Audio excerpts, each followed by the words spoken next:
Wow! Sa itsura pa lang, matatakam ka na. Ano pa kaya pag natikman mo pa? Ayan nga pala ang aking niluto kahapon mga kakusina na dinala namin kagabi sa Christmas party namin. Ayan, 2 ham ang aking pina-slice kay hubby. Ayan. Itong ham na to mga kakusina ay masarap na. Favorite nga ng aking Junakis ito.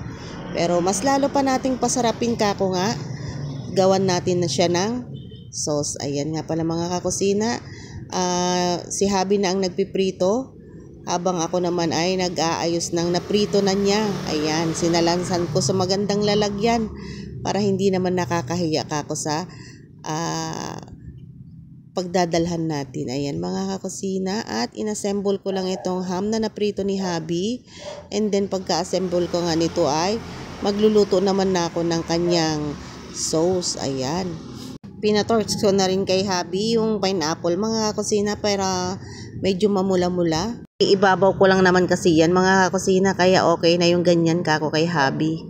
Sa paggawa naman ng sauce mga kakusina ay nagtunaw lang ako dyan ng butter, and then yung brown sugar, at yung pinansabaw ko dyan ay yung sabaw ng pineapple. Ayan mga kakusina, naglagay na rin ako dyan ng ating pampalasa or pampaalat na liquid seasoning, at naglagay na rin ako dyan ng pinitpit na bawang. Ayan, wala akong powder na bawang, yung bawang na fresh okay na yan, tatanggalin ko na lang mamaya pag i-drizzle ko na sa ating pineapple. Ayan mga kusina, at naglagay na nga rin ako dito ng paminta at paprika, at saka syempre yung honey. Ayan mga kakusina, yan lang naman ang aking ingredients sa aking nilutong pineapple honey glaze. Mas maraming honey, mas masarap. Ayan mga kusina, at papalaputin ko lang itong ating sauce, and then ready na to para i-drizzle mamaya-maya. At eto nga mga kakusina, nasobrahan sa kanyang lapot, kaya nagdagdag pa ako dito ng pineapple juice. Ayan, at yung raisins, favorite ng aking Jusawa ang raisins, kaya naglagay rin ako ng raisins mga kusina.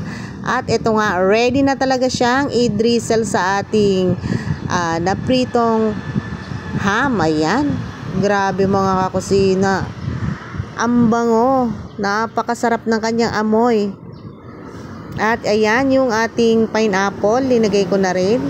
Hindi nga siya namula ng bonggang-bongga, pero sakto na yan mga kusina. Sa itsura at lasa pa lang, bongga na ang Christmas party. Ayan mga kusina, maraming salamat sa inyong lahat.